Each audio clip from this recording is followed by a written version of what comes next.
Yo, what's up viewers, it's your boy Blaze Hollow coming back from a long hiatus, and I know that you're all looking forward to me being back. And I'm going to be starting off my return with a new thing that's going to be added to the channel, which will be what if teaser trailers, which this one is what if Blaze Hollow and the boys were sent to the One Piece universe. Let's start that intro and get started.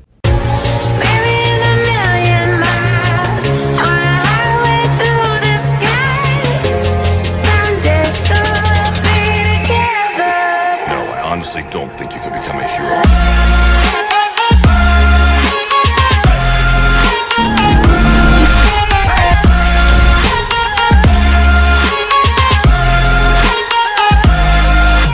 Also, disclaimer at the beginning of this trailer, it's going to sound like Kirisho, Ed, and myself hate each other throughout this thing. No, that is not the truth. We are all very good friends. We help each other out with our YouTube channels all the time, so do not take these out of context. This is just good friends with good humor, so let's truly get into it. It was just a regular Saturday night. I was getting home from work and putting down my bag as I sat down into my gaming chair, when I noticed I got a notification from Discord seeing that my bro Kirisho and Ed messaged me to come into the group chat. What's up guys, I just got home. Kirisho sipped from his drink, making sure that it could be heard in his microphone. I just wanted to hear some of the progress on that self-insert that you were making. Ed was excited, knowing that he was going to be a part of the project. Yeah, don't you want to know what race we want to be for the story? Lays grabbed a cup from on top of his mini fridge as he pulled out a thing of tequila from it, getting ready to pour. It's still a work in progress, but if you're going to tell me what you want to be, I guess it will help speed things up. Kirisho smirked on his end of the line. Are you sure you want to be working on this at the moment? Blaze finished pouring his drink. This is coming from the guy that rides Isekai dick. I don't want to hear it. Ed was partially offended by that because he was trying to work on his own Isekai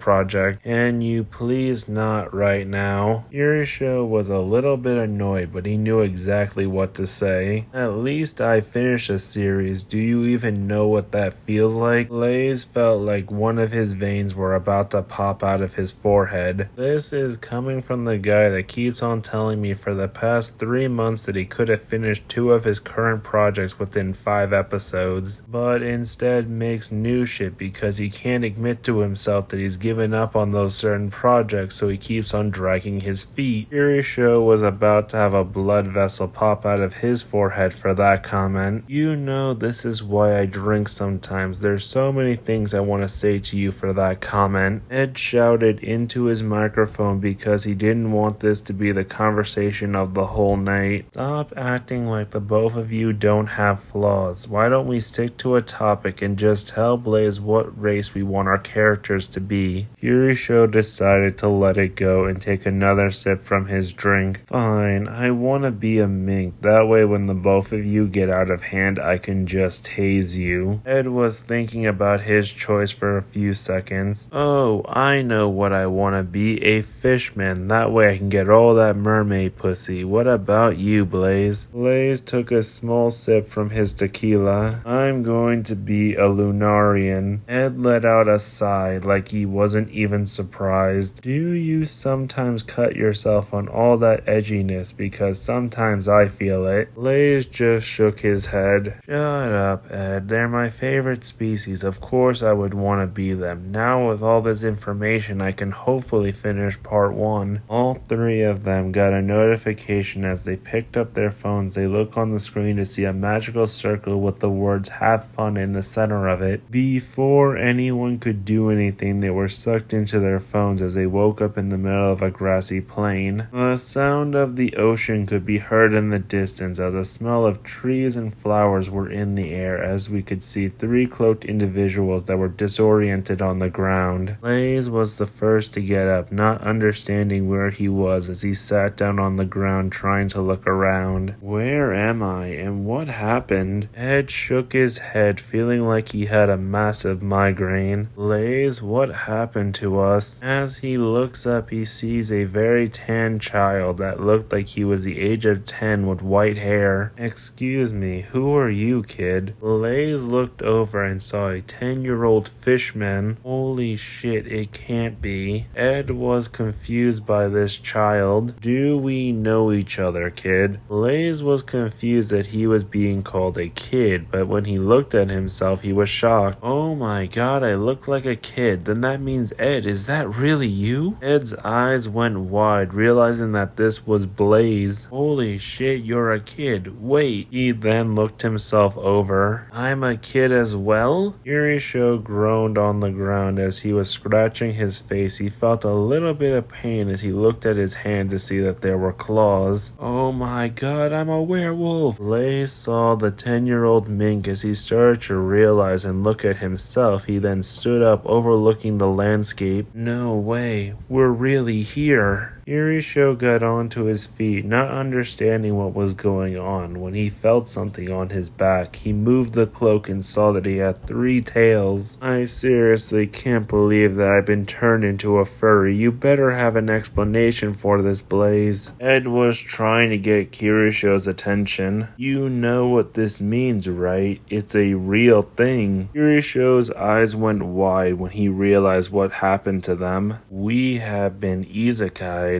Ed was about to make a joke to Blaze about this, but when he turned around, Blaze wasn't there anymore, which made him freak out. Where the hell did Blaze go? Kirisho shrugged his shoulders, wanting to see if he got any of those cool OnePiece perks. I'm going into one of the nearby forests to see if I can punch through a tree. Ed didn't know what to do. He wanted to go find Blaze since he knew this world the best, but he felt like if he left Kirisho to wander off on his own, he might get himself killed, so he decided to follow him. Man, this is a bad idea. Both of them finally got close to the forest, but before they could go inside, they saw that they were on the other side of a river. Kirisho was extremely excited, wanting to see if the fish from this world were truly monstrous like Blaze would tell him. I'm going to get us some fish. Ed was completely nervous about this idea. We really shouldn't go into the ocean or even the rivers. We don't know what could be in there. We should go find a town and hopefully find Blaze instead of running around blind. Kirisho took off his cloak, revealing that he was wearing a standard outfit as he was stretching right next to the river. If my memory serves me right, the species that I am allows me to create electricity, so even if a creature in this lake tries to pull me under, I can just electrocute them. Ed was trying to think about what his species was best at when he remembered what Blaze called him, a fishman, which means he has to be good in the water, right? Well, I guess if worse comes to worse, I can always get you out of the water. We cut away from the both of them where we find Blaze standing on top of a windmill with a smile on his face like God has answered his prayers. He then took a deep breath in and then yelled out to the entire world to hear, I'm going to be king of the pirates. I'm going to travel the seas and learn everything about it. After shouting his dream to the world, Blaze was actually able to see the port, recognizing one of the most famous ships in the One Piece franchise, the Red Force. No way, Shanks and his crew are here? Does that mean there's a chance I could meet Luffy? This is truly going to be so much fun getting to step foot inside of Fuchsia Village. After gliding down from the top of the windmill and stumbling a little bit, not used to the ability to fly, he eventually walked into the town, still wearing his cloak, not knowing how people were going to react to him out of nowhere. Blaze felt his cloak snag as it caused him to trip. As he looked back, he saw an old man with a cane and a fisherman's hat, realizing that this must be Mayor Whoopslap. What are you doing acting all shady, young man? You should take that cloak off. It's a hot day. Blaze was awestruck meeting greeting Mayor Whoopslap as he quickly got onto his feet. Sorry, Mayor, I wasn't trying to be shady. I was just not from around here, so I didn't know how people would react to me. Whoopslap was curious as he pulled back the hood of the cloak, seeing that the young boy had some special features on his back, that being wings. Oh, I see. You're really not from around here at all. I haven't seen a boy with wings around here, but maybe those goddamn pirates can actually do something good for once. You should go over to the bar in the center of town. Maybe they can actually help you get home. Blaze bowed in respect, actually really happy to talk to Mayor Whoopslap. Thank you. I appreciate the directions and possible helping hand. Whoopslap smiled, happy to see that some of the younger generation does know how to show some manners as he motioned with his cane for the boy to go. Well then, you better get going. You never know when those hooligans will either pack up and leave or just stay the night. Blaze put back on his hood as he walked through town until he finally reached the bar, hearing laughter of the red-haired pirate. He was nervous, not knowing what to expect. As he went up to the window by the front of the bar, he peeked in a little bit, seeing that Shanks was enjoying a drink while laughing with Makino. But what really caught his eyes was a small chest right by Shanks' left side, realizing that that must be the gum-gum fruit inside of it. But what confused him the most is that Luffy was nowhere in sight. As he continued to look around the bar, trying to find him, he then felt a poking on his shoulder, figuring that he might have just been caught. He turned around and saw a girl that looked about his age, as she had white and red hair split right down the middle, who seemed to be curious and partially annoyed by his actions. What are you doing? Because if you're trying to spy on my dad to take his bounty, it's not going to work. He'll kick your ass too quickly. Blaze was stunned, not expecting to see Uta here, which means this was not the canon timeline, so he had to quickly think of something on his feet when he came up with an idea. Sorry, I'm not trying to spy. I was just trying to find one of my friends. His name is Luffy. Have you happened to see him? Uta thought about it for a second, then scratched her cheek, not recognizing the name. Sorry to tell you, but I haven't met anybody by the name of Luffy in this village. Blaze was trying to figure out how different this world was from the manga that he reads, but he was also trying to keep his composure. Really, that's too bad. Maybe I went to the wrong place, but I was hoping to get some food and drink at this bar, but it seems that it's very busy. Uta shrugged her shoulders as she just grabbed onto the cloak, bringing Blaze inside, but because of how she was pulling him, the cloak fell off. Once they were inside the swinging door, she saw that he was not an ordinary person. You're not an ordinary human. You're some kind of bird hybrid. All of the adults in the bar stopped what they were doing as they focused on the scene, seeing the 10-year-old child with black wings on his back and white hair right behind the captain's daughter, which caught Shanks' attention. Hey there, Uta. Who's your friend? Uta tilted her head, wondering why everybody was acting so serious. I don't know. I found him outside as he was looking out the window when he told me he was looking for somebody and trying to get some food and drink. But I didn't really want to bother any of you. Shanks wanted to know why a Lunarian was all the way out in the East Blue. Blaze was freaking out on the inside. He wanted to ask so many questions. He wanted to learn so many things from this man, but he knew that if he came out and said all those things, it would make him look suspicious, so he just took a few deep breaths. My name is Blaze Hollow, a proud member of the Lunarians, and to be honest, I'm just a traveler and I have no home. I am technically here with two of my friends, but it seems that we lost track of them when I came across this place. I do not mean any trouble. Shanks didn't feel any danger, so he relaxed, letting out a few good chuckles. Geez, kid, I'd be careful telling people what you truly are. You know how the government is. But when it comes to us, you can hang out. Why don't you get a bar stool and have something to eat? It's on us. Blaze didn't realize it, but his wings were flapping with joy when he went over to the bar stool that was right next to Shanks, along with putting the devil fruit chest right in front of him. Thanks for this, but I didn't get your name, sir. Shanks blinked a few times, sensing something was off with that statement as he sat down right next to Blaze. Blaze. The name is Shanks, and this is my pirate crew, and you already know my daughter. We're celebrating a big haul and coming back from the New World. Blaze tilted his head confused, knowing that if this was supposed to be the beginning, Shanks should have been nowhere near the New World. Really? That's an interesting place to be. Isn't it supposed to be filled with dangerous phenomenons and pirates that will literally kill you on sight? What were you doing there? Shanks laughed while patting Blaze on the head, kinda ruffling up his hair a little bit. It's true, but we know how to handle ourselves. I'm sure a title like this doesn't mean anything to a kid like you, but we had a battle with one of the emperors, and let's just say she's not gonna be a problem anymore. Blaze heard she in his statement, which he would know that the only female emperor was Big Mom, and if she is not a threat anymore, she's either dead or heavily crippled. Thinking about it made him wonder if the status of emperors were unstable right now. What do you mean that she's not a problem anymore? Shanks took a swig from his wine bottle and decided to say it in the goofiest way possible. Let's just say I pushed her into the ocean and she sank like an anchor with no chance of coming back. I even have the spoils of our battle in this chest. He then proceeded to open the small chest, revealing a devil fruit that seemed to have a spiritual-like pattern on it. This here is the soul fruit, probably better known to someone like you as a devil fruit. Blaze's eyes widened almost like he didn't have pupils, seeing that the chest didn't hold the gum fruit but the devil fruit of his own design. As much as he would love to just reach out and grab it, but he thought that the moment he did he would lose his head. That's so cool. I didn't even know devil fruits really existed. I thought they were just a legend. Shanks noticed this time that something was up. He saw that Blaze was way too focused on the devil fruit, like he knew what it could do, prompting him to close the chest and change the subject. So you said that you came here with friends and that you were looking for someone. Mind giving some kind of description? Before Blaze could explain, the door swung open, revealing Ed and Kirisho, who looked like they were beat up by a bunch of people. Kirisho was holding on to a medium-sized fish as he fell onto his face. Ed fell onto his ass, breathing heavily as his arms were damaged. Blaze rushed over, worried that the both of their lives might be in danger. What happened to the both of you? Kirisho rolled over onto his back. If you think we look bad, you should see the other guy. Ed was annoyed as he was breathing heavily. What other guy? You chose to jump into the river, and when we got swarmed by a bunch of giant fish, instead of doing your shock thing like you said you could do, you couldn't, and we nearly got eaten by fish. Kirisho was annoyed at Ed not wanting to let Blaze know that they were beaten up by fish. You didn't have to tell him that. We could have came up with some kind of cool story. Ed was trying to lift his arms, but he was too tired and worn out. Why did you do something stupid? I tried to make you understand that things have to be worked up to. You don't just automatically get them. Blaze got in the middle of both of them. Both of you need to chill out. I'm glad that you were able to find me. Now we need to go find a doctor for the both of you. Kirisho thought about it for a minute. How are we going to be able to afford a doctor when we don't have any money? Ed looked towards Blaze, hoping that he had an answer. You have to know something, man. Blaze scratched the back of his head, trying to come up with an idea. Well, maybe we can. Uta interrupted Blaze by tapping him on the shoulder. Our crew has a doctor. I'm sure he's willing to help you guys. Blaze looked towards Uta. Do you really think that your father's crew would help us? Shanks came up to the group with a goofy smile on his face. Of course we're willing to help. We're not monsters. We don't leave a bunch of kids on the floor to bleed out. While Ed and Kirsha were being treated by most of the crew and getting the attention of Makino, who wanted to help them, Blaze saw this as an opportunity and goes over to the chest that's holding the soul